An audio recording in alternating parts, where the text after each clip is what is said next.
Are you ready for the Low Blows Network? Finally, they finally gave me my own podcast. Gerry comes to the Low Blows Network. One of the biggest legends of the Irish wrestling scene, Gerry talks to his wrestling friends and beyond about the hobbies in their lives that they're most nerdy about in Talk Nerdy to Me.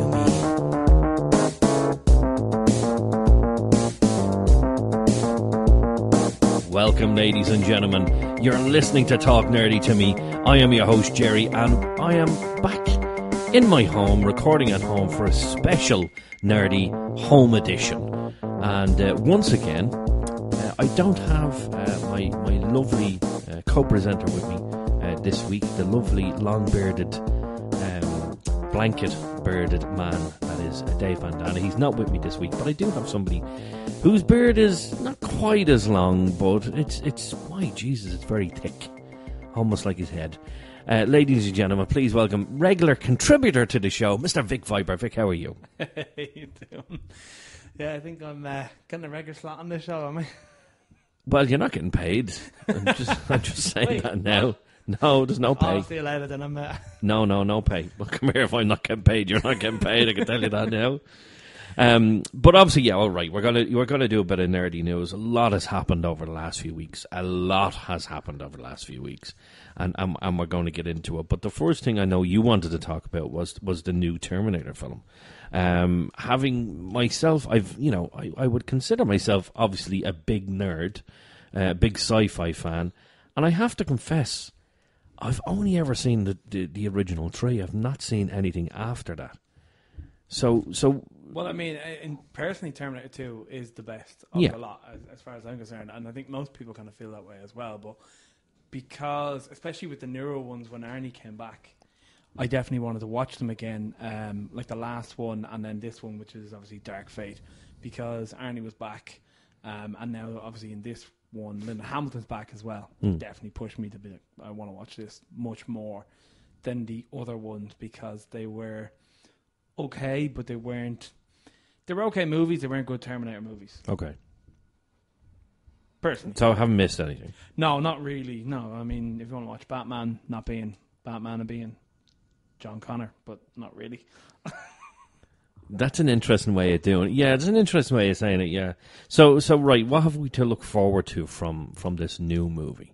Well, obviously, I haven't seen it. I don't even think it's even out yet, but I know from looking at the trailer, it looks like it's a continuation from the last timeline where Arnie had saved Linda Hamilton's Sarah Connor in that as a little girl instead, which obviously completely sets a new timeline instead of the T-1000 or T-800, which is Arnie going back and stopping John Connor being killed. It looks like it's now continuation from that. But, I mean, that's obviously only, again, guessing on looking at the trailer. Yeah.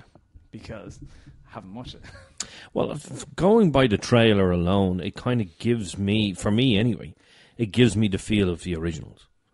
Yeah, but I think that's why they wanted the Linda Hamilton and all that back as well, to make it feel a bit more like that. And obviously to probably drum up more interest. And like I said, I'm more interested in this than I have most of the rest of the other Terminator movies, because it's Linda Hamilton and it's Arnie. So if you're somebody who has never seen a Terminator film, you said to yourself, right, I want to finally give it a go. There's plenty of people that I'm sure haven't seen it, like people who haven't seen Game of Thrones or Star Trek or Star Wars or anything like that. Would you recommend 1 and 2, and then you jump to the last one and now this one? Probably, yeah. Because Terminator 3 was okay. The rest in between, no. And then the ones back with Arnie were a bit better, but unfortunately in the last trailer for the one before, they ruined what was supposed to be the big twist in the movie. They gave it away in the trailer, which kind of was a bit silly. That seems a bit silly. But when this one doesn't look like it's given away that much in the trailer. Yeah, and I'm hoping that's not just because fuck all happens in it. Yeah, and it's just shit. Oh God, let's hope not. I hope it's someone has learned and gone, let's not give away all the secrets in the trailer, and let's give enough to make people want to watch it and then start from there. But, well, you see, for me, when you think about Terminator, Yeah, you think about Terminator, Arnold Schwarzenegger. You have to think about it. It's like thinking about Pirates of the Caribbean without Johnny Depp. Yeah, that's the way. That's the way I would look look you think at it. about Pirates of the Caribbean. I mean, I'm not even a big fan of those movies, but if someone said to me Pirates of the Caribbean, the first thought in my head is Johnny Depp. Yeah, Before straight away. Yeah, just straight away. Johnny Depp, Captain Jack Sparrow. It's just the way it is. So to have a Terminator film without Arnie just seems wrong. Well, I mean, obviously, at one point he was not really acting, so they didn't have a choice. Well, he wasn't the Terminator; he was the Governor. They could have not made Terminator movies, but they decided to continue making them. But they didn't exactly turn out as good as I'm sure they hoped. Well, it's kind of the exact reason why I didn't bother my arse watching them. Like I said, you didn't miss a whole lot. They weren't fantastic movies. Like I've seen, you flick through, you're going through channels on Sky and Sci-Fi comes on. Oh, there's Terminator, whatever the bleeding hell one that is, and you're like, oh yeah, it's supposed to be Arnie, but he's about 78 feet wide, and it really doesn't look like him, but it's supposed to look like him, but it really doesn't, and it just looks like shit. Yeah, I know one of them, they were trying to link the timelines, and they were supposed to have the first TA-100 being covered, and they just used like that CGI shit they have now and a body double who looked like Arnie, and just used stuff from the old movies to make it look like Arnie. But when he walked out from like whatever it was where he's being covered in the skin, you just look at it and think it looks like CGI. Didn't look. It was literally at that point I flicked on. I was like, we'll give this a go, and it came on. It was at that point, and you're like, yeah, where's Coronation Street? Well, let's watch that instead. It's got to be better than this shite. Well, go find something good. There's plenty of good things to watch. Right. So, any idea when this movie is actually out? I'm assuming it's late soon. October. It's October. Okay, it's not that far away. No. But that's what I mean. So obviously I haven't seen it yet. So a lot of what we're talking about is obviously based on guesswork. But then again, my last guesswork on Spider-Man was pretty good. In fairness, yes. The last time you were actually on the show, you gave us a couple of ideas what you think was going to happen, and they were almost every single one of them spot on. Well, obviously people wouldn't know, but me and you went to go watch that. Yes, we went to go and see it. And when we left, the first thing you did say was when we walked outside, you looked at me and went, You were spot on, you bastard. How did you get all... Now, let me put a scene to you, ladies and gentlemen. Obviously, we went to see it. Mr. Viper had already gone to see it. So he was kind of looking at my reaction at various things. Like, oh, yeah, that was great. Yeah. And when it came to the after credits scene, and the very first one, and I could see out of the corner of my eyes looking at me. I was like, why does he keep looking at me? What the hell is going on here? Like, what's supposed to happen in this after credits scene that's so spectacular? Now, just in case, if you've not seen Spider-Man Far From Home, this is your spoiler warning. It's going out there now. Obviously, Spidey is floating around with his brand new girlfriend, and they kind of land, and he's kind of saying goodbye to her, and then all of a sudden, this special news report, and I started to get like a little flutter in my stomach of little butterflies. I was like, no, are they gonna? Is it gonna be? And then boom, there comes J. Jonah Jameson. I had to change my underwear. And now tell the listeners my reaction. What did you think of my reaction? You didn't really react. You just stood there and looked at the screen for about a minute. The credits had rolled, and like, can we leave? And you're just like, I was like, yeah, I told you. For me, J.K. Simmons, isn't it? Yeah, J.K. Simmons. He was one of the, I was best casting for. You say a lot. You do say a lot about the original trilogy. I thought the original trilogy was okay. Okay, you thought it was shite. I thought J.K. Simmons was the best part of it. Yeah. Now, saying that, I did like Doc Ock. Okay, actually, I did like Doc Ock. Yeah, I'm thinking the original first movie. Yeah, I mean, I never thought Tobey Maguire was a good Spider-Man. No, he was a good pick for it. That third one for me was just an absolute insult. One, killed it for me. That, like the second, Topher Grace as Eddie Brock. What the hell were they thinking? Annoyed me. Like to go from Topher Grace to Tom Hardy. Wow, what an upgrade we got there. Oh yeah, I mean, obviously that was a much better written version of the character. And like, even anytime Topher Grace was supposed to be in like the Venom suit, I suppose we'll call it, half the time most of his face was uncovered and just had like bits of it, like slightly covered. I gave him sharp teeth, and you're like, what the fuck? But he was tiny. Yeah, of course he was. Yeah, and Eddie Like Brock was supposed venomous, to be a big like guy. even you look at Tom Hardy. You know, he's a big guy. You know, he every role he does, he always kind of If he needs changes to up beef up, physically. he Needs does, yeah. exactly, yeah. But then even when it was a full Venom, obviously, you know, he was bigger. But that's the thing. He transformed. It changed how he looked and did, but it didn't seem overly stupid of a transformation either. Where in the one in that Spider-Man 3, it just didn't look right. It didn't sit right with me for some reason. Yeah. I don't know whether it was just because it was Topher Grace, and I knew underneath it was Topher Grace. It just annoyed me. Well, for me that would annoy anyone. Yeah. But that's what I mean. Like most of the casting just seemed very bad casting. And then like when Andrew Garfield was cast and it was supposed to be a different version of Spider-Man, I had high hopes for that. Yeah. I thought that was going to be done well, and it was done better, I thought. But Tom Holland has definitely been the best. You look at all three of them and you say to yourself, who looks like the most quintessential looking Spider-Man? And it has to be Tom Holland. Tom Holland does in that version, but to be honest, I think Andrew Garfield on The Amazing Spider-Man looks very like that casting because he's a lot thinner and kind of tall. Yeah. And it suits that style. But obviously that was supposed to be like a different comic and a different version. They could have technically kept the two running side by side. But they were never going to do that, obviously. No. Obviously, you know, Because then it would confuse someone with exactly, yeah. Now, saying that now, obviously Tom Holland is my favourite Spider-Man. What do you think of the other movie they did, the Into the Spider-Verse? No, I know obviously that was like a CGI cartoon kind of thing. But they did loads of different versions of Spider-Man in that. Yes. That is essentially what they could have done with the movie. They could have, but you could have, yeah.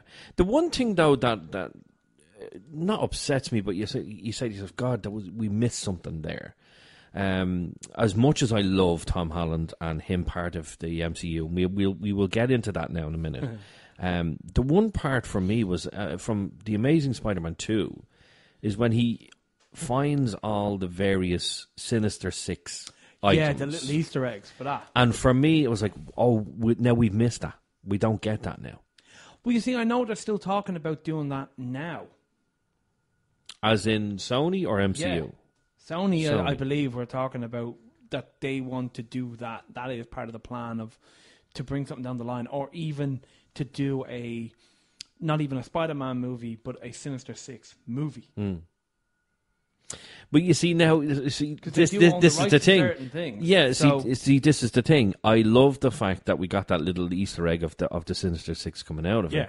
But I'm also going to be really pissed off that.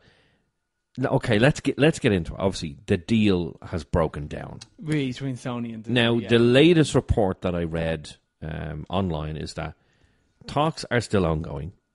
It hasn't completely gone away. They're still going back and forth to try and find a deal. Yeah. Just to go back, we were talking about the Sinister Six there. If they were to do a Sinister Six film, whether it be Sony or whether it be MCU, if they do it without Michael Keaton, I'm going to be really pissed off.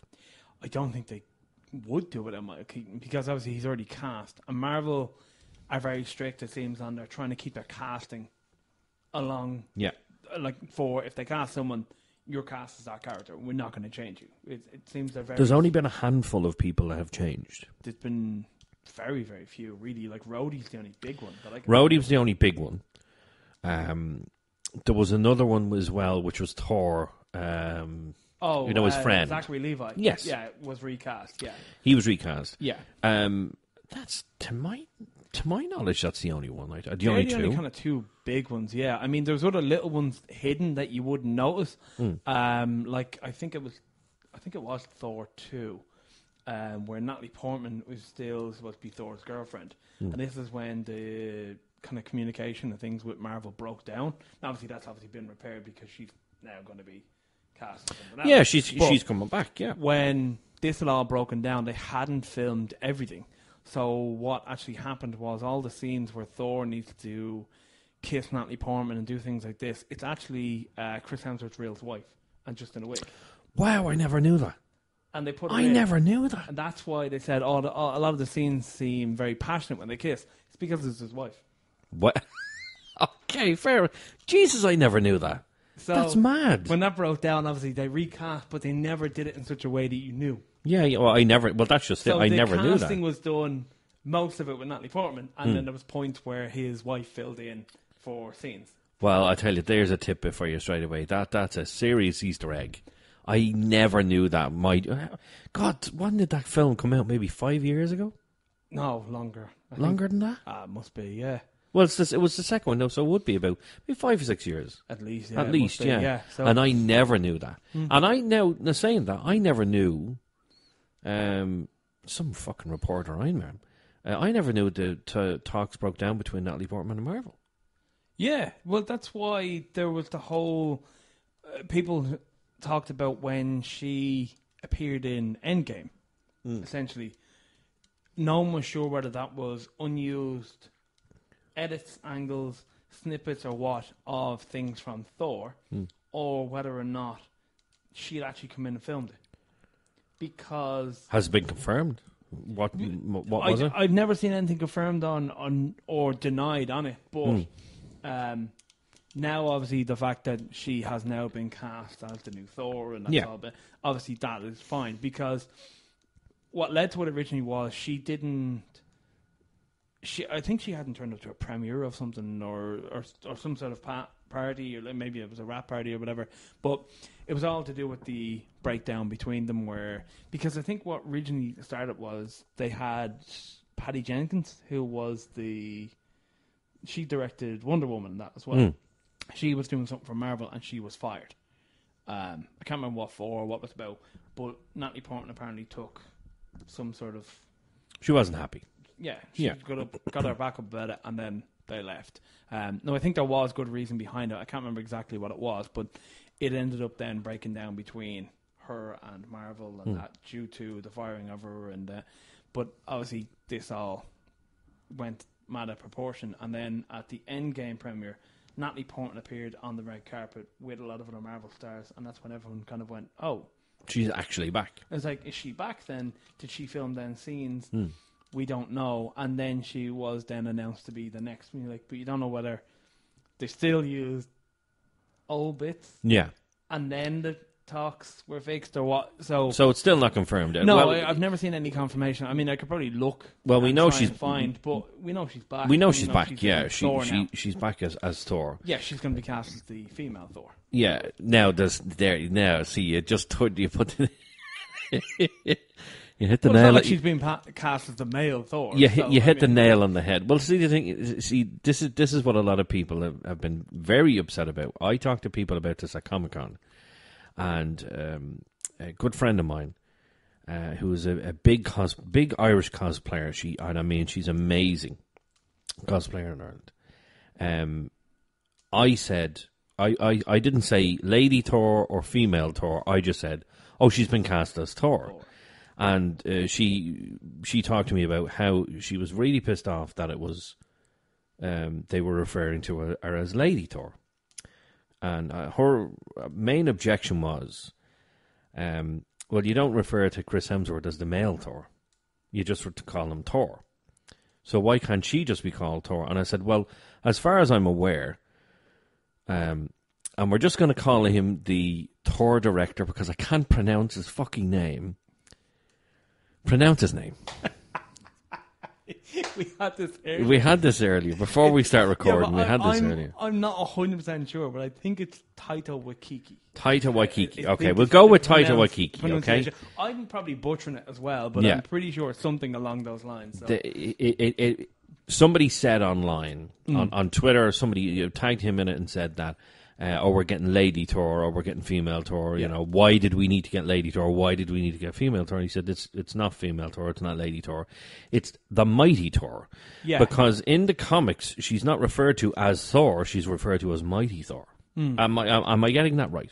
Yeah, I think that was their way of making the distinction between the two Thors. Yeah, and I mean, I can see arguments on both sides of it, and I mean, where, as you're saying, the girl you were talking to was saying, why is Chris Hemsworth not referred to as the male Thor, probably because he was the original Thor. So therefore, anyone cast after that would be a different Thor. So therefore, you'd have to make a distinction.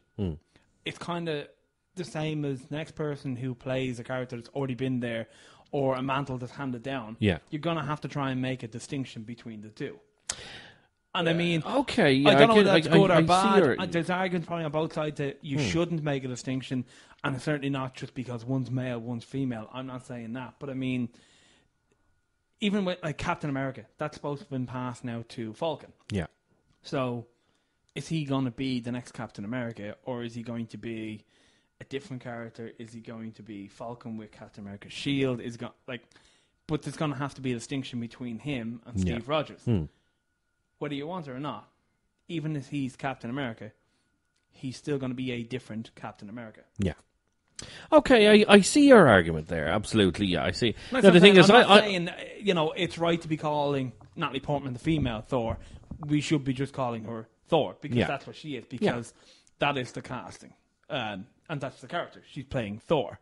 But obviously, to make a distinction in whether we're talking about Chris Hemsworth or Natalie Portman, it's easier and quicker to say the female Thor, right or wrong.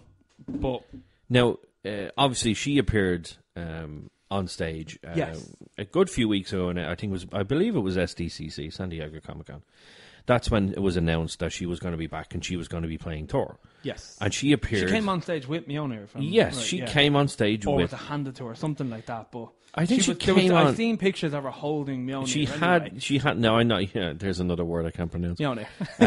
I'm not going to try. So it's the hammer. But that's making me think that obviously there's going to be something there, because Mjolnir is supposed to have been destroyed in this timeline. So I'm not sure how they're obviously running the storyline or what's going on with that, because maybe just for Comic-Con they just had a with Mjolnir as a well, it's more recognizable, I think, than the other one. Yeah, I think it's more recognizable. It could be, but then again, I mean, I don't know how they're going to run it or what they're going to do with it, because obviously they could... Well, they could have a different version of Mjolnir. Yeah, they could have or go through... Because obviously with Loki now existing in a different... or being able to jump through time, which opens up all new areas and all new things and even all new villains. It can open up new areas where Natalie Portman is just Thor. Chris Hemsworth may not even exist in that universe. She just has me on it. We don't know how, where, when they're going to do this. It's definitely going to be interesting. I know from certain comics that the Hammer, because I'm not trying to say the name. Mjolnir. Thank you. The Hammer has been destroyed and remade on multiple occasions. Yes. Yeah. So the dwarf is still existing, and now obviously in the last in Infinity War, Thor restarted the star. Yeah. So therefore, the ability to create new weapons should be there. Yeah. So there is also. So it's a possibility that she probably will have the hammer. Yeah. Absolutely. It could, and like I said, it could be a different version of the hammer. Well, it'll be interesting to see. It's obviously it's a few years away. She's already had an Infinity Stone inside her. Yeah.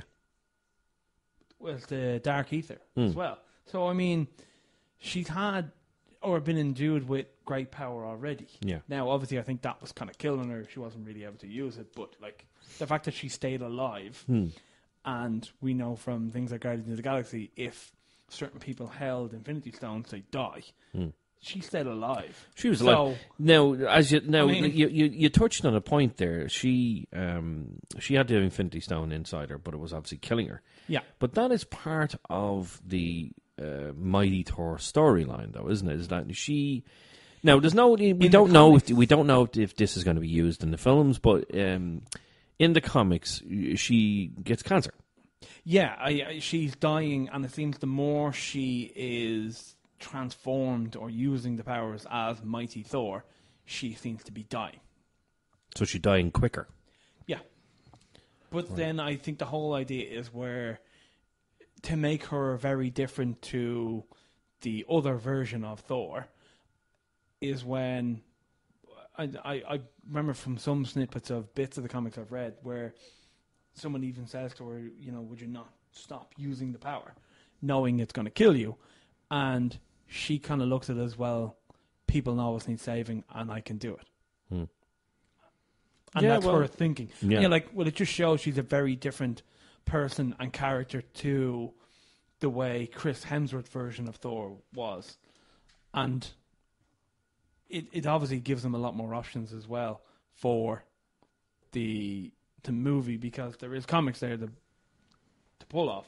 Or, like they've done many a time, they might use snippets of it and go, yeah, but we have our own idea and we're just going to do this. Yeah. So, really, it depends, but it will be interesting. I am definitely interested to see how they do it. I'm really looking forward to it, but because if there was one thing coming out of Endgame, was that we were going to get more Thor.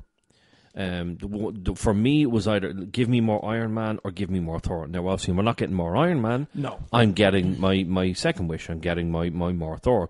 But now there's the possibility is that it's not just the standalone Thor movie. It's him in the Asgardians of the Galaxy. Yes, and then you could have a separate movie with Natalie Portman playing Thor and him as Thor cameo. So you could have two different movies running alongside as well, and as I say, you could have cameos from each other in it. So you could get a hell of a lot more Thor. Now, in terms of the comics, do both Thors exist at the same time? That's why she keeps using her power, because Thor from Asgard is missing, and therefore she is using Mjolnir to try and save people and use the power because he's not around. But he exists. Yeah, he exists. He exists, but he's not around. Okay, no, that's fine. Because the one thing for me is that is he going to die and she's going to get his powers or something like that? Because he's off with, or if he is off with, and it looks like obviously that's what they're doing, is him off with the Guardians. Yeah. There is no one around. So therefore, there is a gap where someone may need to help protect certain areas. And that could be where she just steps exactly into. You see, that brings me back to the hammer. Because isn't it on the side of the hammer, whoever holds his hammer, may he be worthy. Well, we'll forget about the he part. May they be worthy. Well, shall possess the power of Thor. So obviously she becomes in some way worthy. The hammer is reforged and she has Thor's power. That doesn't necessarily mean he wouldn't have his power as well. Well, the other side of that is that only appeared when Odin spoke into it. Yeah. Cast that onto Mjolnir. It didn't exist before that. Right, okay. Now, it is it's interesting. Reforged, if Odin's spell is not on it, it could just be a case of, because it's handed to her, she'll be worthy. Mjolnir. Yeah. But that also could open up its own plethora of problems, as in someone else could pick it up and use it. Yeah. When it was, if you're not worthy, even if Thor threw it at somebody, they couldn't pick it back up and throw it back at him. Exactly. So, yeah. But then again, that gives you a very different way of using the hammer and using her character as well, because then you have a whole different way of her having to deal with that fallout that Odin hasn't cast on it. So it's it'll certainly be interesting. But then you kind of touched on a point there, is that if that's not on it, anyone could pick it up. Yes, and we've already seen someone else picking it up, because on Instagram there a couple of weeks ago, after it was announced that Natalie Portman was going to play Thor in Thor Love and... Oh, God, what's the name of it now? Is it Love and Thunder? Something like that? That's it, Love and Thunder, thank you. That our very own Captain Marvel was seen holding the hammer. And sent a little message to Natalie Portman saying, "Oh, you're not the only one who can hold the hammer." There's a question right there. Could Captain Marvel hold the hammer? And I'm gonna put it out there. I'm gonna say yes, and I'm gonna tell you why. Okay, Right. Captain Marvel was created from an Infinity Stone. Yes. Right. Who else was created from an Infinity Stone? There's another hero in the MCU that's now dead was created from an Infinity Stone, and that's Vision. Yes. Vision was just able to casually pick up the hammer and throw it around. He was. So I'm putting it out there that Captain Marvel can hold the hammer. Well, I mean, you can make the argument that Vision was an artificial intelligence, so therefore the rules don't apply to him, which obviously Captain America and Tony Stark argued in the movie. Yes. But on the other side, you could argue your way as well, which is made from an Infinity Stone, therefore. But you could also say that she survived so much as well with the Kree, and then like nearly being killed, and somehow it gave her powers instead of killing her, and all that makes her worthy. Yeah. So many questions. So many questions. Because I mean, we probably never get the about, answers. Like, the only other person we've seen in the entire MCU so far pick up Mjolnir, other than Vision, who, as we said, could be wrote off as he's AI, so it doesn't count. It was Captain America. Is Captain America. Yeah. And when he picked it up, it was Thor's old hammer, so it had got Odin's spell on it. So he had to be worthy to pick it up. Yeah. So therefore, we've seen two people 100% worthy, which is Thor and Captain America. Well, technically, one other person did hold it, and then she crushed it, which was Hela. But she had apparently owned it before that. Yes. So technically, she was Asgardian. technically. And there was always the thing, if you look at the older movies, where Loki always thought he was going to get Mjolnir. Yeah. God, no. But I mean, that just also says that maybe there's a better chance of an Asgardian being able to pick it up than anyone else. Well, okay, Loki. Or maybe just because you're Odin's bloodline, because Loki obviously would have originally thought he was his bloodline. Yeah, but he's not. No, but he didn't know He's that a at the time when he frost. wanted Mjolnir. Well, it's a frost giant, isn't it? Yeah, but he would have... Yeah, from Jotunheim. Yeah. But he would have thought, until that point, he was Odin's blood. So, yeah, I suppose he would have thought he could pick it up as well. He probably would have looked at it and gone, I can wield that. Yeah. If Thor can, I can. Right, well, I'll tell you, we're gonna go back now, because we touched on... we were talking about... what we were talking about was characters that have changed actors, but... We've kind of gone on a bit of a tangent there, but let's go back and talk about. We kind of started talking about D23. D23, and the various topics that came out of that. But was the one thing that didn't come out of it that had fans talking, and it was the problem between Sony and Marvel. Now, obviously. We touched on it a little bit earlier on that talks are still ongoing. Yeah. Personally, for me, I hope that they can come to some sort of arrangement, even if it's a thing where Sony get more out of the arrangement than Disney. Disney would be absolutely insane if they allowed Sony to just go, you know what? No, we're going to take it back and fuck you, basically. They have centralized Tom Holland's Spider-Man to be the focal point now. He's not Iron Man, but he's basically taking over the mantle. In Far From Home, how many times does someone mention the words, you're the next Tony Stark? Yes.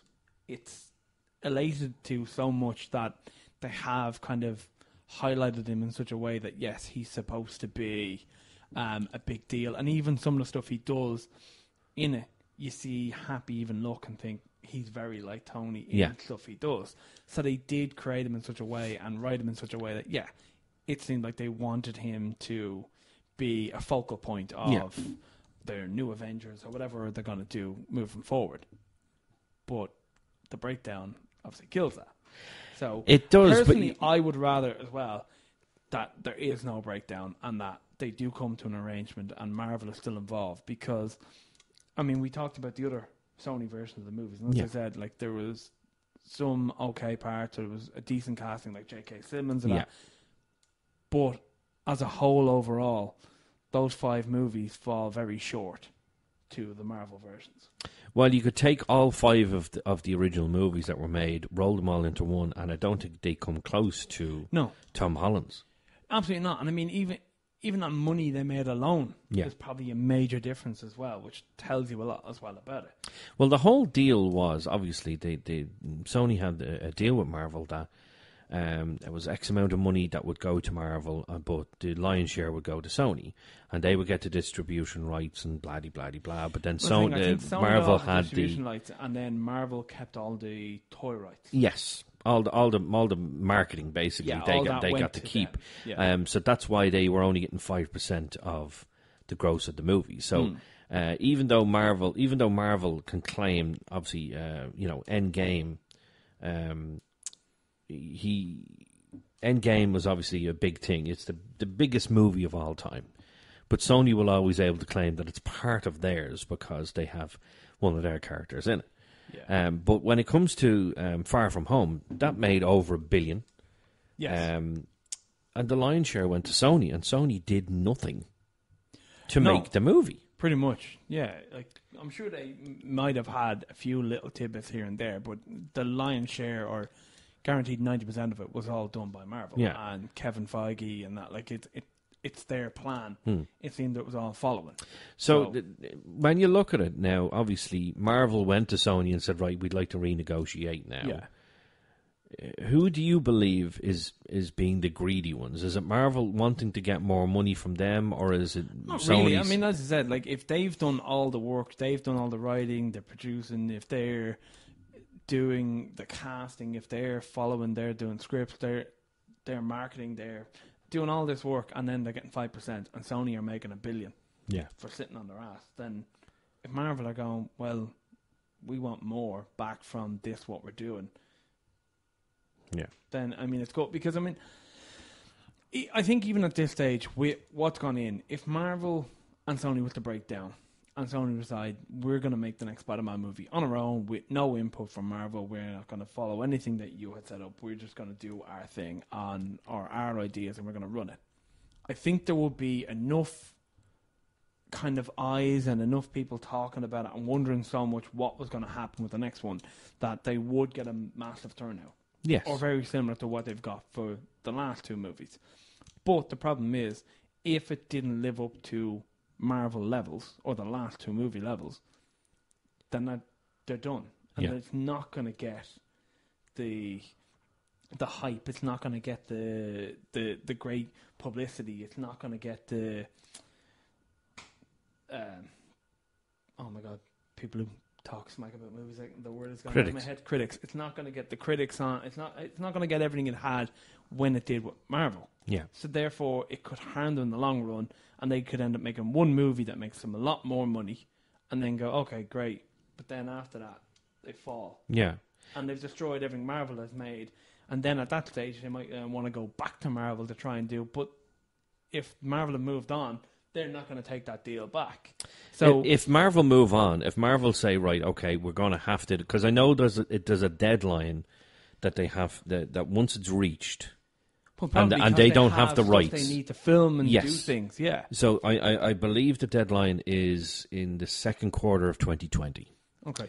So it's if still they a while away. It's still a while away. So there's a lot of time that they can come up with a deal. There is. But if they reach that time, that date, and there is no deal, then Spider-Man is off the table. He's out of the MCU completely. They're not going to go back after 4 or 5 years when Sony come groveling and say, actually, you know what, actually we'll go back to the deal. No. And they're going to actually no, we've got the X-Men now, we've got Deadpool now, we've got the Fantastic Four and Doctor Doom and all of that. Why would we want them now? Yeah. You know, you ruined it. That was it. I think Sony have gotten themselves a big head because obviously Venom did really well. It did, but it didn't do Spider-Man numbers. No, it didn't. Close. No, and the same with Into the Spider-Verse as well. That did really well. It did do well, but it didn't do well. But again, that wasn't a live-action movie. Exactly. And I think that's a big difference as well. Like if you look at like DC's live-action movies, do not do that well. No. They haven't done that well. If you look at their kind of, we'll call it cartoon universe, I suppose. Their movies do really well at that, and they're always done so much better. And it kind of makes you wonder how DC get it so right on them and so wrong in the live action. And I mean, Sony, it does puzzle me. I have to say, do the same thing. That they might do a great cartoon movie. Yeah, but that doesn't mean the live action's going to follow the same suit. Yeah, well, this situation, obviously, you know, it is ongoing. There has been no official announcements from either side saying even Tom Holland that's had been fairly quiet on as well. Like, he kind of didn't really say much when he appeared at D23 or anything. Like he seemed to keep people asked him questions, he basically ignored them, Yeah. or if they were trying to ask him, they were just kind of blocked him. Like, I know no, one of let's the not only talk things he about really it. said was that he was still Spider-Man and that wasn't going to change. And you're like, but I don't think that was ever a thought in someone's head. But I think that was just his way of kind of maybe pushing the question away, as you say. But You see, I believe though, I genuinely do believe this, that if the talks break down completely and it's an official announcement that Sony is taking back Spider-Man, I don't think he's going with them. Because he said it himself. He has said in interviews he wants to be with Marvel. I know, it's but his you don't dream. know what his contract is. Does not well, nobody does. We don't No, know the that's what full. I mean. We don't know. He might want to do something, but if he's under contract a certain way to Sony, whether he wants to leave or not, he might not be able to either. Well, So- I'd imagine the deal that he signed on for, because he signed on for X amount of movies, was specifically with Marvel. I don't think it was a Sony deal. I think it was a Marvel deal. So Sony will probably go to him and say, right, listen, we're going to make a trilogy. We'd like you to be Spider-Man of the trilogy. What happens if he says no? Well, Like if yeah. he's not contracted to Sony and they come to him, the best Spider-Man, bar none, and says no, what the hell does Sony do then? Well, I They mean, have then to they either have to try and recast and write their or own do they and- go, right, okay, Andrew Garfield, all is forgiven, come back and play. Yeah. Um, But again, that's not supposed to going be a to different work. Spider-Man again. So, Yeah. I mean, are they going to restart? Are they going to continue on? Are they going to pretend that it's just a different actor playing? To Tom Holland's reboot a part? film series 4 times Yeah, the fourth time in would 20 be... years is Well, you ridiculous. see, the problem with that is as well, the reason they kept rebooting it is part of the contract and part of the deal that was made, and it's the same reason Fantastic Four has been remade so many times Yeah. as well, and there's been other versions of the movies, and they've all been shit. Yeah. It's Literally because- every one of Yeah, them. it's because I think it's every 5 years. If Fox, Sony, whoever had these rights, if they didn't make a new movie every 5 years, they lost the rights. What? Oh, okay. So this is why they kept churning out shit movies, because it didn't matter how shit it was. Once they made one, they keep the rights. They did another 5 years to do it again. So Okay. they made new ones, and that's why Andrew Garfield was put in after Tobey Maguire was gone and Yeah. waited a couple of years. And that's why there wasn't huge gaps, because there couldn't have been a 10-year gap, because Sony wouldn't have had the rights to Spider-Man anymore. Yeah. Same It with just seems why so Fantastic silly. Four was remade. Now, I could be wrong on the years. I think I read somewhere it was 5 years. Again, it could be 7, it could be 10, it could be whatever. Yeah. But I know there was a particular number of years in between, and when the contracts were written and when it was the rights were signed over, it was a case of Marvel sold them the rights in such a way that they had to keep it in the public eye. They had to keep making movies and had to keep doing something. Otherwise, the rights reverted back to Marvel. So, I mean, technically, it worked in Marvel's favour, because if they made a movie, great, Marvel got something out of it. If they fucked up and they didn't make a movie, the rights went back. If they then wanted to make a movie again, they had to pay Marvel again to do the right. Yeah. So, I mean, it was a clever deal at the time when Marvel were almost bankrupt to do this. Yeah. It's just a shame that Marvel had to do what they did. It is. Because I mean, like, you've if it got was so like many nowadays, separated it never characters. Yeah. If it was now, if Disney had have moved in back then, Oh, yeah. Then it's a whole what different game. could have been? My God. Well, I mean, you say what could have been, but I mean, you also have all the X-Men movies and things like that, and some of them which, I mean, most of the X-Men movies weren't great, but then you got ones like Logan, Yeah. which were good. Fantastic You know, movie. They wouldn't have happened. Well, it's very possible that Actually, we I would have never got Hugh Jackman as Wolverine. No, I don't think we would have had Patrick Deadpool Stewart. either. Yeah, well, you Because actually that hit the rights nail on the would have head been there. brought in We as well. would have never had We Deadpool would have never had Deadpool. because Disney wouldn't have Disney originally owned made it. it. Yeah, Now they do, and have agreed that yes, they will continue to make Deadpool as raw-rated movies. Yes. But that's only because of the success of the first Deadpool movies. Yeah. But I guarantee if someone came to, like Ryan Reynolds went to Disney and went, I want to make this movie like this, they would have. they were like, Most no, likely you're not grand. made it. No, go on back because to of Green their Lantern. image You're and grand. the way they push things. Yeah. But because they've bought the rights back and they've inherited everything else and they've done it and it's already been made and the proof is there that it works this way and it's what people want to see, they will continue to do it. Well, Because they're Deadpool made both Deadpool movies made a shit ton of money. Yeah. like serious amount of money. And Oh, Disney like, going to the look first at that and one go, was highest grossing R-rated movie of all time. yeah. You know, I mean, why would Disney say no That's to a that? record that, you know, I mean, the only thing that's going to probably break that was the next Deadpool movie. Yeah. That's it. Well, we're definitely going to get a Deadpool, but I imagine because of this whole problem now with Sony and Marvel, that Ryan Reynolds is like, I've been praying to go to Marvel and go to Disney now for a number of years. I did great as Deadpool. One thing I wanted to do was to get Deadpool and Spidey together, and there you go. Oh, he's gone. Yeah. Well, bye, Spidey. I know Ryan Reynolds personally, he wants Hugh Jackman back. Yeah. Even on a short term, even just to appear as Wolverine. He wants a cameo. Yeah. Like he joked. He jokes so much about it, but you know he does want it. He keeps saying, you know, like, just put on the claws one more time. Yeah. One more time. And like he joked, you know, at the end of Deadpool 2 there, where you kind of in a way you get the, you do get the kind of cameo by Hugh Jackman. It was just from X-Men Origins. Well, yeah, that was just his cleaning up the timeline, as he put it. But I mean, it wasn't actually Hugh Jackman. It wasn't really a cameo.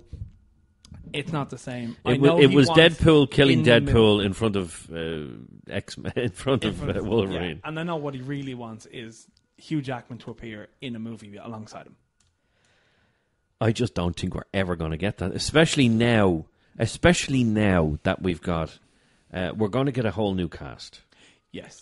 Let's move on. Obviously, the Sony and Marvel deal is ongoing. I pray to every Marvel hero, god, Odin's son, whatever the fuck your name is, Odin. Sort this shit out.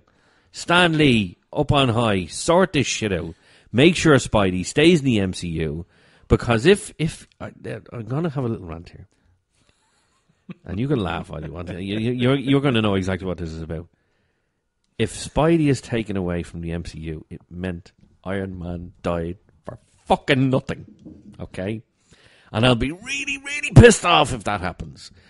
Because the best thing about the MCU... MCU... Iron Man was not taken away for nothing if Spider-Man goes. There was still a major point to him, but...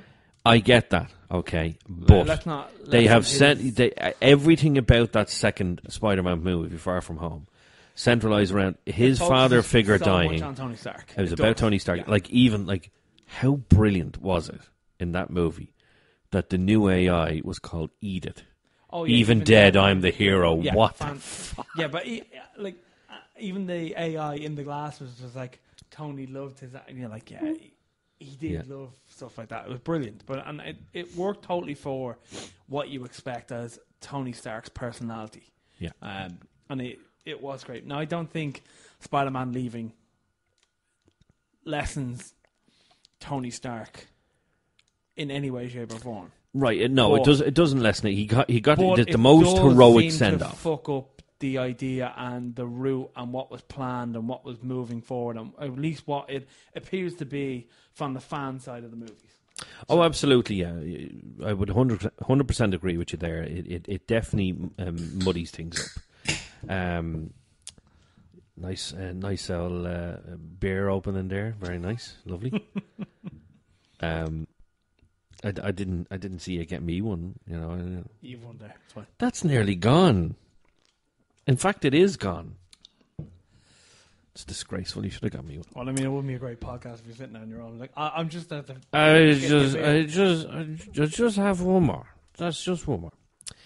But yeah, okay. We'll move on. Obviously now, we've got some amazing things coming to the Disney Plus service. The sheer amount of goodness coming to that is unreal. But then, of course, we've got the series, a couple of series. We've got WandaVision coming. We've got Winter Soldier and Falcon coming. Soldier, yeah. We've got Loki coming. Yeah.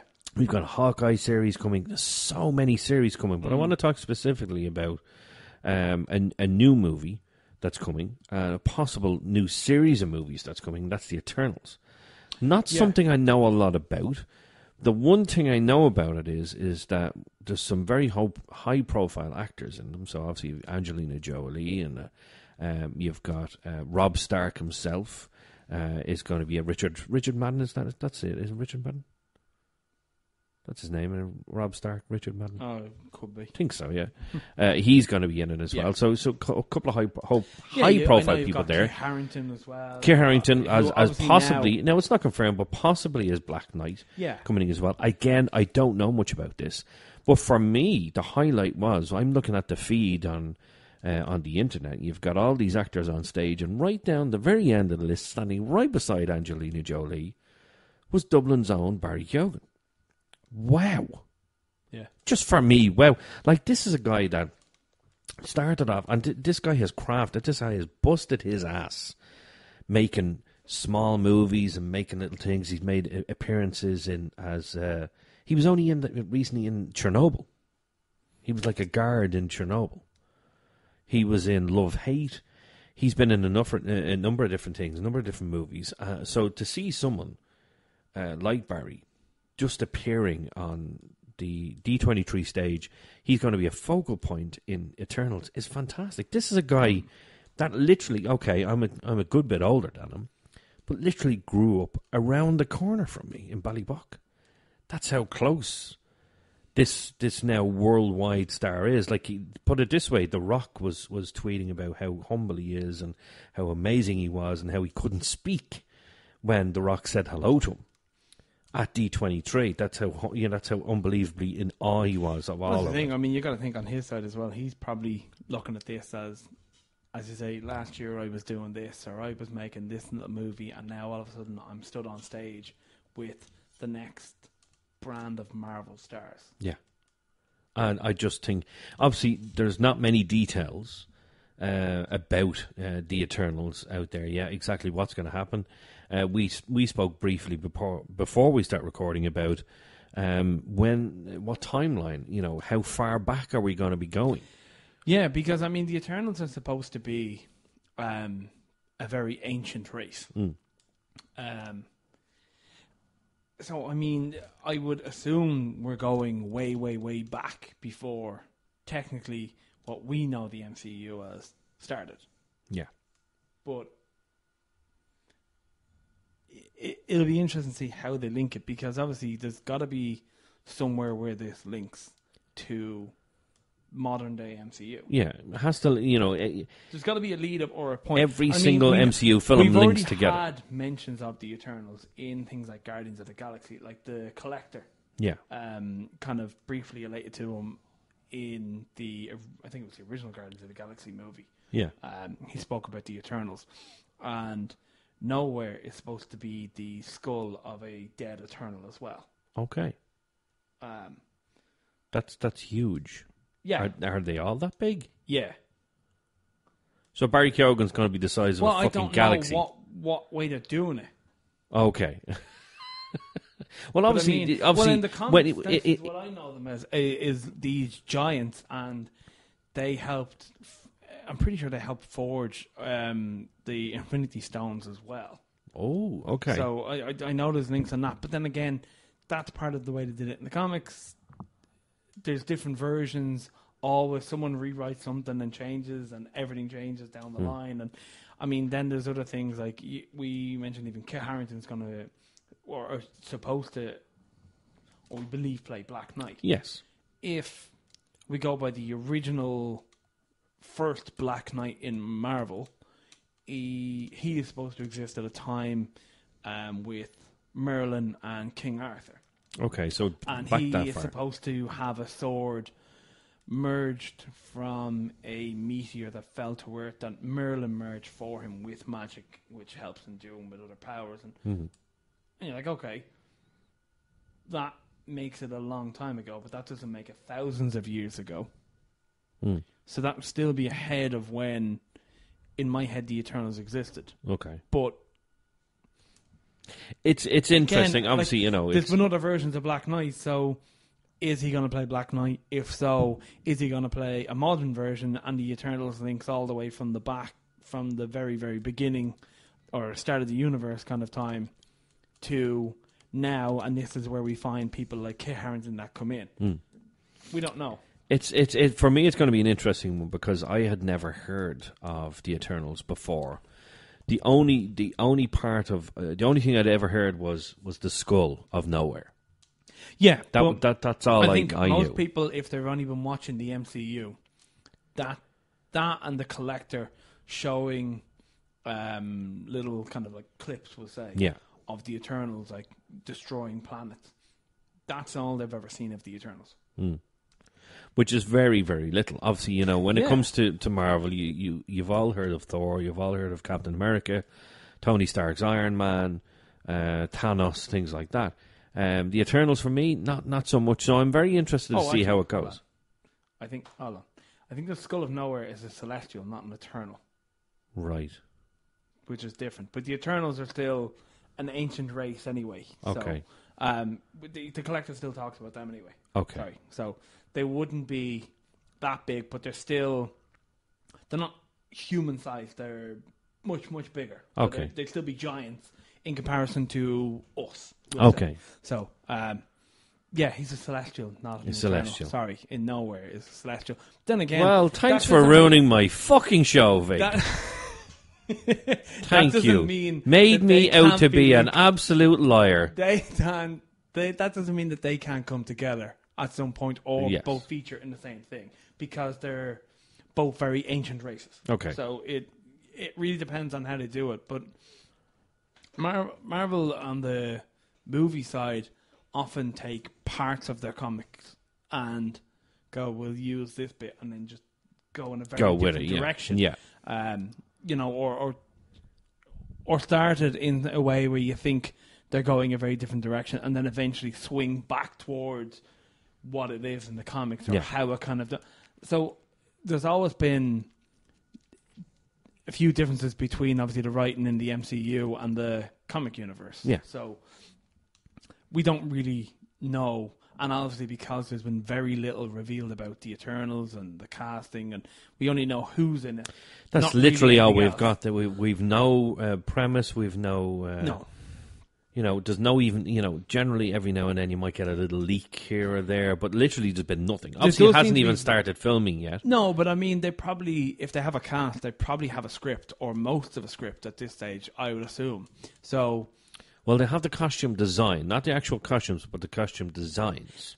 Again, so there's something. Oh, Feige has it. Feige has it sorted. There has to be stuff there, but as I say, it's obviously being tightly guarded or not being allowed released, or they're being told, like a lot of people are in big movies, you can't tell people about X, Y, Z. You're not allowed to speak about this, or you're not allowed to reveal this until at least this time. Yeah, well, let's hope none of them are like bleeding Tom Holland. No, but I mean, that's happened not just with MCU. That's happened even with like Star Wars and things like that, where people have been cast when they started the new set of Star Wars movies and told not to reveal to their friends, family, anyone that they were cast and say nothing.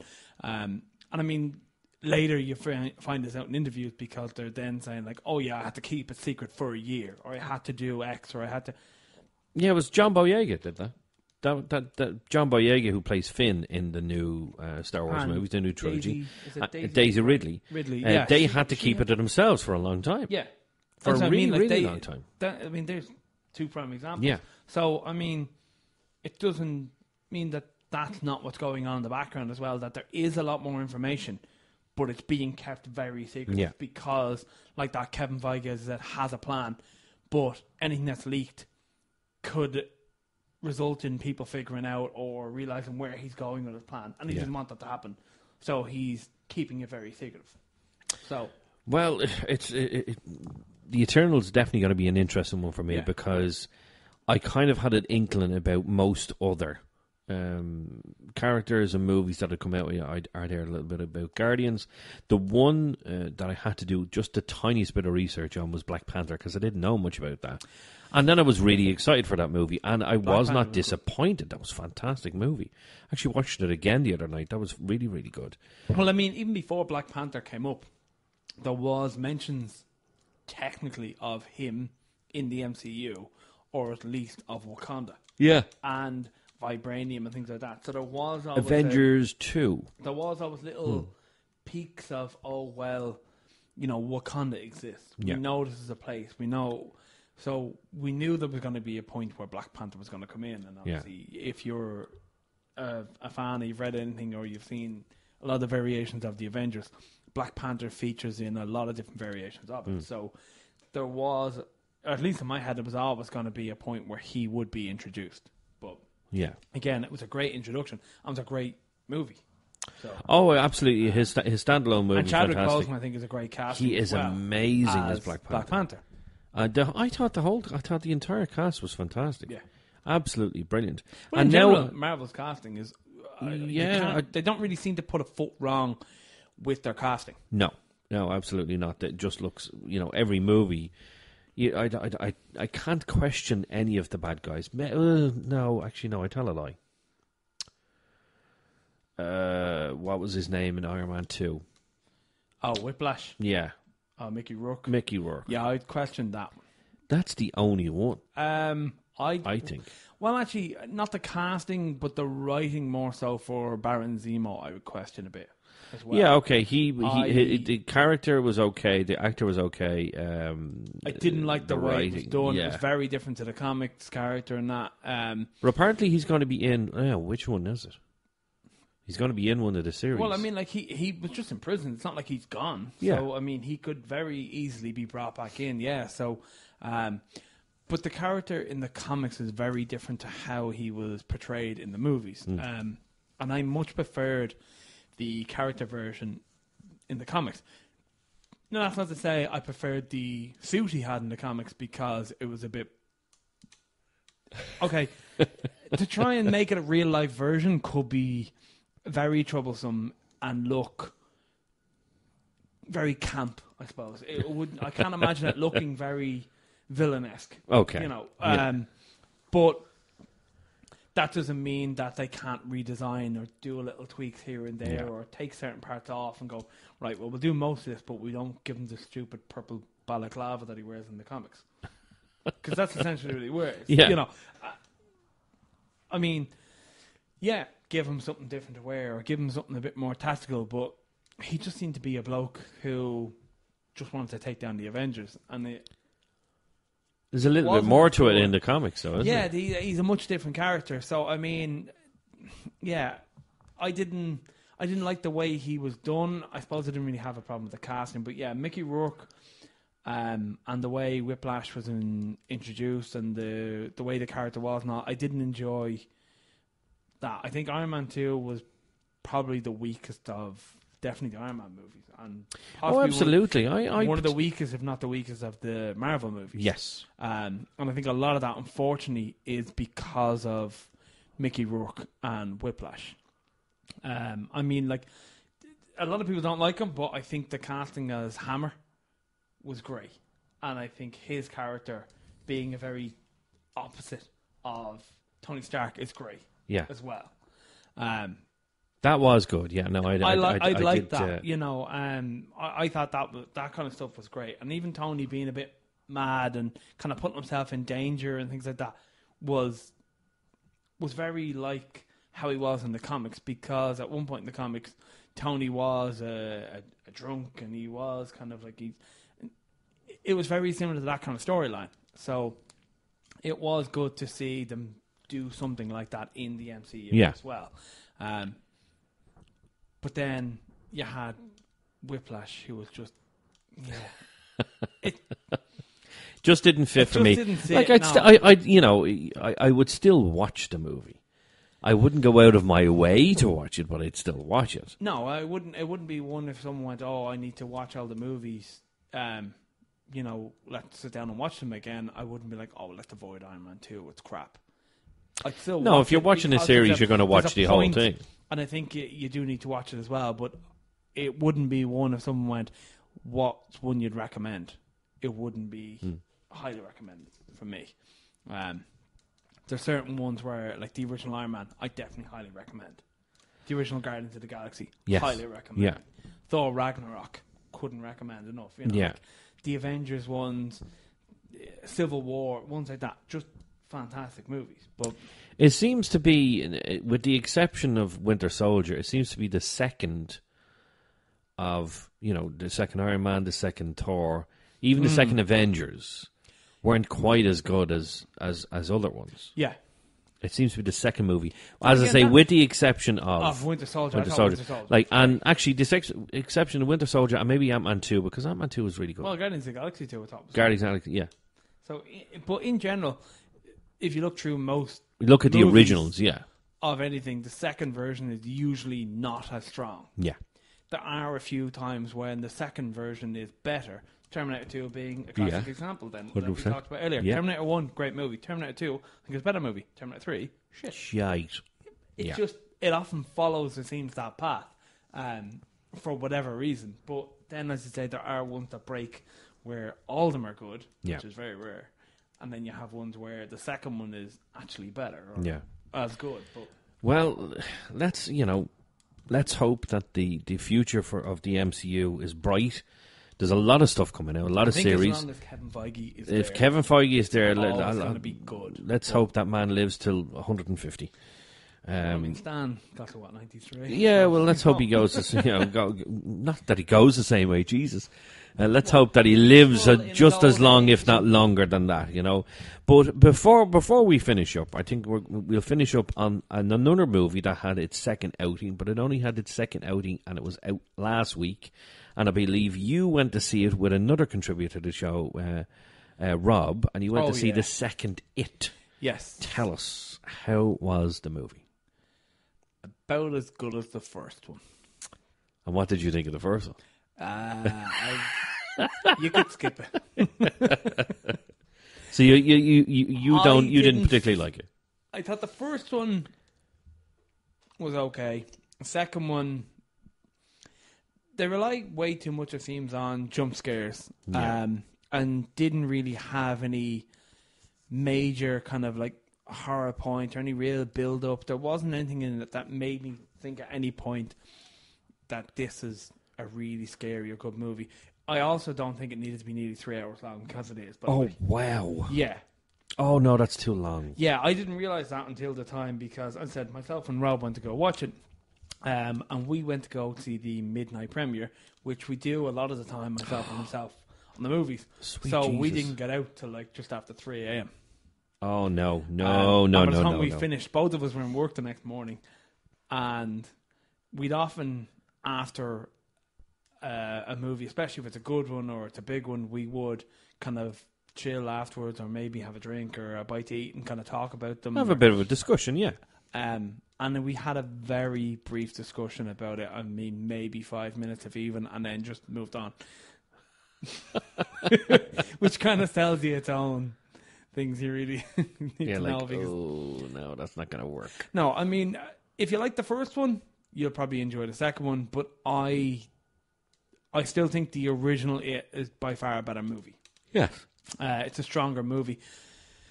The casting was... there was a great cast in number 2. Yeah.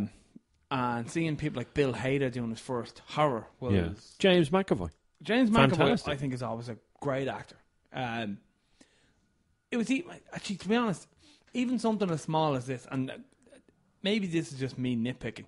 If you watch the first movie, James McAvoy is playing a character who in the first movie is called Bill. Yeah. Right? So obviously he's still Bill in the second one. But Bill, when he's... they're supposed to be, I'm guessing, somewhere between 12 and 15 at that time. Yeah. Okay? Bill at that point, if he's that age, and all of them around that age, should not have taken his stretch yet. He's still growing. And at that stage, he is the tallest, or one of the tallest in the group. He's quite a tall young man. And then they all meet back up, whatever it is, I think it's 27 years later. And James McAvoy is the shortest one in the group. Yeah, you see, Just that's the visual alone. that for me is a continuity error. Yeah, but by the time you see that already, it's like, oh, what else have they not? But you can't unsee that, unfortunately. No, you can't. That's the worst part about it. Now, when I did various small college courses in terms of filmmaking, directing, things like that. I was part of continuity, and I was very, very serious. About continuity. I find if there's a big break in continuity or something is a glaring break in it, it really stands out. Something now, like maybe that I'm would just piss me nitpicking, off. Yeah. because I think anything or any movies or any series or anything like that, when they follow a very strict continuity, you just find everything flows better and looks better and you can't really pick out anything bad because there is an ending and the continuity flows. But then when you have big breaks or stupid things just bounce around, and it throws off the whole vibe or everything of the movie, the series, no matter what you're watching.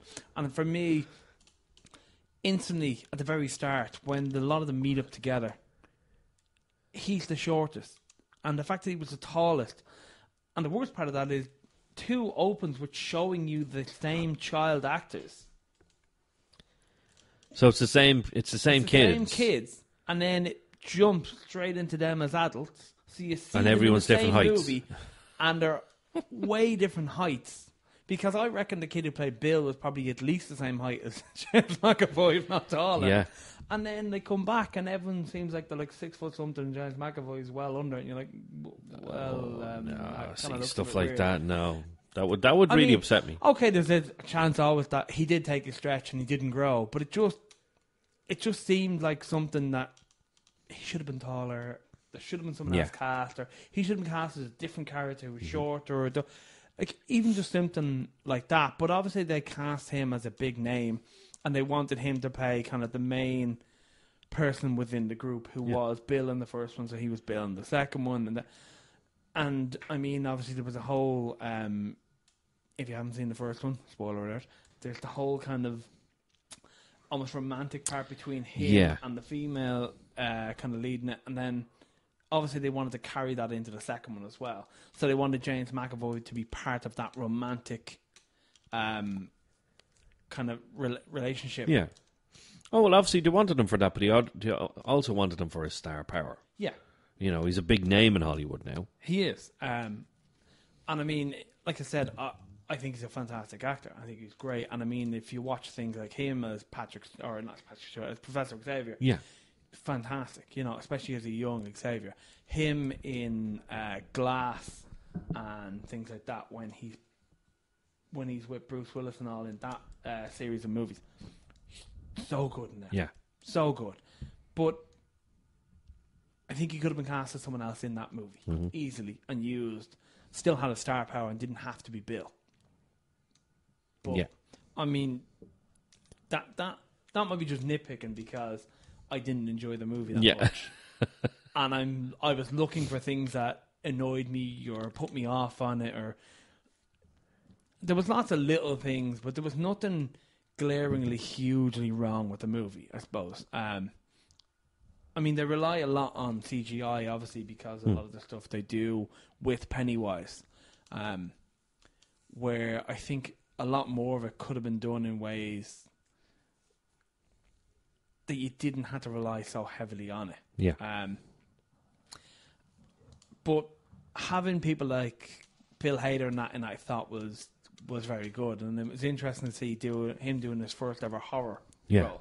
Because obviously he generally just does comedies. Yeah.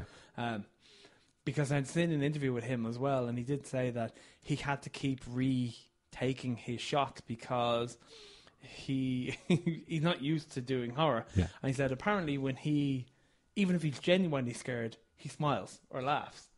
And he said he'd do a scene. It's a nervous thing, nervous He'd do laugh, a scene, and afterwards the director go, "Cut, Bill, we need to do it again.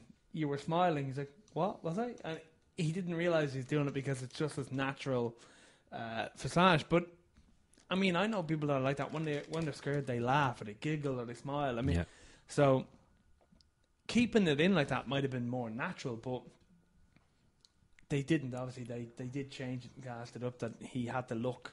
You had to look afraid. Yeah, because he said himself, he was supposed to be doing something real serious, and he had a big smile on his face, and like, Bill, what are you doing? Maybe just cast him as a Joker. No. In fairness, now I thought he was fantastic, and I like Bill Hader in it. I can't pick anyone really in the cast that did a bad job of it, and You just didn't like it. I do like Bill Skarsgård as Pennywise, and certainly the fact that the thing with his eyes, he actually does. Which is freaky. Yeah, it's very, very, very freaky. Stuff like that is great, but use things like that more. Yeah. Instead of just CGI. Practical rather than computer generated. Yeah, I get that. Right, so if you were to give it a stars out of 5, it's going to be a low. No, it's going to be a low. Maybe 2.5. I mean, for feeling generous. 2. Because I spoke to Rob about this, and he said, I think his response was probably because maybe you and him had talked afterwards, and you had obviously criticised the movie.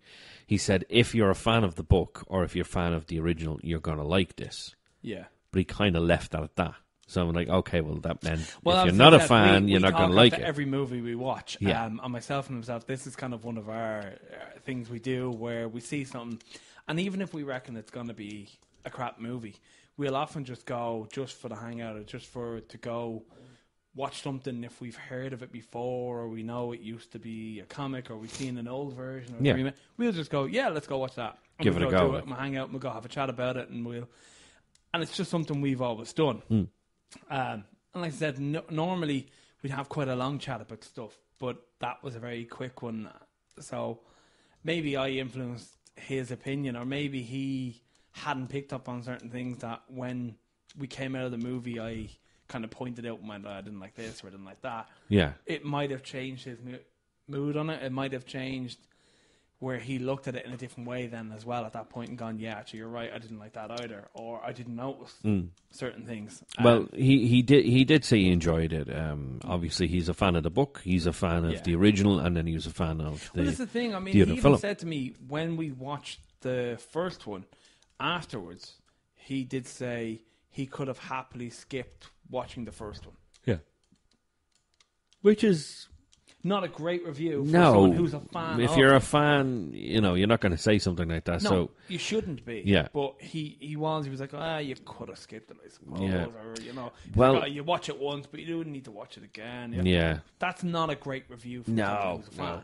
So, well, we'll see. I'm still going to go and see it because it's something that I want to see. I've always had this thing as well of I don't care what a critic says, I don't care what the review is, I don't care what score it gets on what website or anything else. Everyone in the world could turn around to me tomorrow and say the next Spider-Man movie is released or the next Guardian's released, and everyone could say, we all seen it. It's absolutely terrible. It's the worst movie I've ever seen in my life. I don't know who made this. Clearly Marvel have lost their way, but no matter how much they slated it, I would still go into the next day and watch it and take my own views on it, because I may look at it in a very different way to someone else does. You have to make your own opinion. I may view things in it and I may find things that I enjoy because I'm a fan more than someone else picks up on.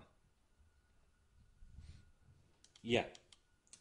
Do you get what I mean? No, I absolutely get what you mean. Because you're obviously not a fan of it, of the series. You like the original movie. Yeah. But you didn't I like never read anything on it, so no. I mean, I'm basing just purely off seeing the original one with Tim Curry. Yes.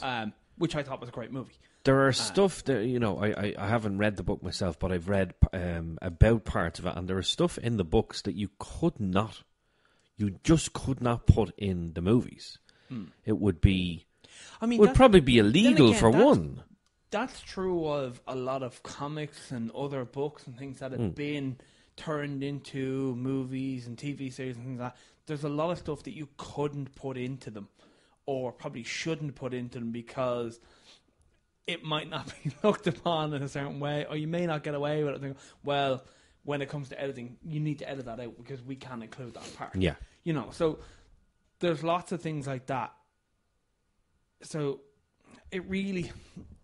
It also depends as well on what rating you have on your movie as well. Yeah. I suppose, because if you have an R-rated movie like Deadpool, you're going to get away with a lot more than if you have, like, I think Avengers was 12s or something? At 12s, yeah. Obviously, there's going to be a major, there's a big difference between what you could do as a storyline in Avengers and what you could do as a storyline in Deadpool. Yeah. Now, saying that, obviously Deadpool was 18s. Yeah. Okay, it was an R-rated movie. And then they did the PG-13 cut, which I'm sure was woeful. Well, put it this way, okay? PG-13 obviously means anyone under 13 needs to be with an Guided adult. by the parent, yeah. So we decided to download it, and we showed our son, Killian. By our son, you don't mean mine, your son, just to make that Well, come here. I think everyone knows at this stage. I'm not going to continue what I was saying there. We start showing him a bit of Deadpool. I mean, 5 minutes. That was it. That's all we lasted. Him. Like, no, that's it. Done. Gone. Because even though it was PG-13, there was still a lot of the original movie in it. And I mean a lot. Okay. Some of the stuff he was saying, I was like, no, that is not appropriate for any child. Yeah. No way. But that's the thing. I'm not really sure how you'd make a PG-13 version of Deadpool and stay true to Deadpool. You couldn't. So you couldn't. You going really to couldn't. Either be really bad as a Deadpool movie, or it's not going to be PG-13. Well, obviously he doesn't curse in a PG-13 movie. Yeah. He might. I think they're like allowed one fuck. They kind of do that in a lot of things, though, where if it's a series or if it's a movie, they'll allow one big curse. Like the X-Men. Apparently, there was always the thing of in the X-Men movies, there was only ever one fuck. And allowed. that was Wolverine, wasn't it? It was always Wolverine. Yeah. And obviously, Dark Phoenix was the first X-Men movie without Wolverine in it. Yeah. So that fuck had to go to somebody else. So who said it? Evan Peters. Who did he play? Quicksilver. Yes. Yeah. So yeah. His was a mere... I mean, obviously, this isn't really a spoiler to the movie unless you really wanted to know who the fuck was, so apologies. But his line was something as simple as, how about go fuck yourself? Yeah. And that was it. And it was the only kind of bad thing in the movie. And then the rest is... it's just normal, yeah. But his was the fuck in the movie. And it was good. I was actually quite happy it went to Evan Peters. Because I like his character. I think he's a great character. And he does a great job of it. It's been done so well. I really enjoyed his take on Quicksilver. Actually, probably more so than the Marvel version. Which is funny. Well, the Marvel version was a flash in the pan. He was there and then he was gone. Yeah, he was in and out. Yeah, so he didn't last very long. No, I think it was more so just to introduce Scarlet Witch. Than it seemed to be, because Aaron Taylor Johnson, I kind of thought would be featured a lot more because he was kind of starting to get a bit of star power behind him at that stage as well. But obviously that didn't happen. It didn't materialise, but these things happen, But I tell you, I'm still going to go and see it because I saw the first one, and once I start something, I have to finish it. Now, even if it takes me 10 years, I'll still finish it. I'm currently painting the sitting room. When myself and wifey started painting the kitchen and started painting the hall, stairs, and landing, I took maybe 2, max 3 days. I'm already a week at the sitting room because I'm doing the sitting room on my own. I'm just like, I'm taking my time with this. So I always start something. You're not great at... No. I mean, I think I gave you a lend of a couple of comics about 2 years ago, and have you read the first one yet? No. No, didn't No, think so. I know where they are, though. Are they still sitting in your sitting room? Yes. Yeah, of course they are. Yeah. While you're probably sitting in there painting and not... I'm like, there they are. Oh, shit, there's paint all over them, crap. Nah, that's a lie. They're covered in plastic. Yeah, they're covered in plastic. You better believe it. I will give it a go. Just like I said, I mean, I would hate to think just because I gave a good, bad, or anyone gave a good or bad review of a movie, it would turn someone off a movie, TV show, or anything else. I always think the best thing you can do is go watch something yourself and you have to make your own choice. You make your own decision. Yeah, view it in your own way because you are going to see it in a different light to everybody else. Yeah, I mean, every critic in the world can go watch a movie and tell you it's crap because they don't like comic book movies, and you could go watch it the next day and think it's the best comic book movie you've ever seen. Yeah, there you go. Yeah, you could then have a critic who loves comic book movies and they did a lot of comic service, and then walk away and think it was the best movie I've ever seen because they did a lot of service to things he enjoyed in the comics. But then you could watch it afterwards and go, yeah, I'm a comic fan, but I still didn't enjoy it. It can work both ways, obviously. So that's why I never think you should ever go on what anyone else says. I mean, talking about it and two people who have very similar views might agree. Yeah. But I'd hate to think I influence someone's opinion or, point of going and not watching something. Yeah. I'd never like that. I mean, you even said maybe I influenced Rob afterwards. I mean, maybe I did, or maybe I pointed out stuff that he kind of chosen to ignore because he was a fan. But I mean, I'll see him in a day or so. Yeah, well, that'll be your cross to bear anyway. So that'll be that. But I think we're gonna leave it there. There's a lot of info for people to delve into there, and get onto Instagram, get onto Twitter, and find out more about the upcoming movies. We've got the new Terminator, the new Marvel series that's going to be coming to the Disney Plus. We didn't even get to touch on The Mandalorian. That's coming out as well. The new Star Wars movie is going to be coming out in December, which is The Rise of Skywalker. So much nerdy goodness over the next, 3 or 4 months. We barely touched on D23. And yeah, we barely did. So we're going to have to come back and do it all again. But for now, Mr. Vic Viper, thank you so much for once again appearing on the show. You're definitely becoming one of our regular contributors, more than anybody else, I think. Even possibly even more than Dave at this stage, and he's the bloody co-host. I don't know. I think every other show I've done, Dave has been there as well. So. Yeah. Well, we'll see anyway. But Vic, thank you very much for being on the show. And ladies and gentlemen, I hope you enjoyed it. I hope you enjoy it each and every week. Of course, if there's anything that you would like on the show, please let me know. Get on to me on Gerry Talk Nerdy to me on Instagram. Just send me a private message, and we'll see if we can stick it on the show. But until next time, from Vic, and from myself, and from the absent Dave, I've been Gerry. You've been Nerdy. Thank you very much.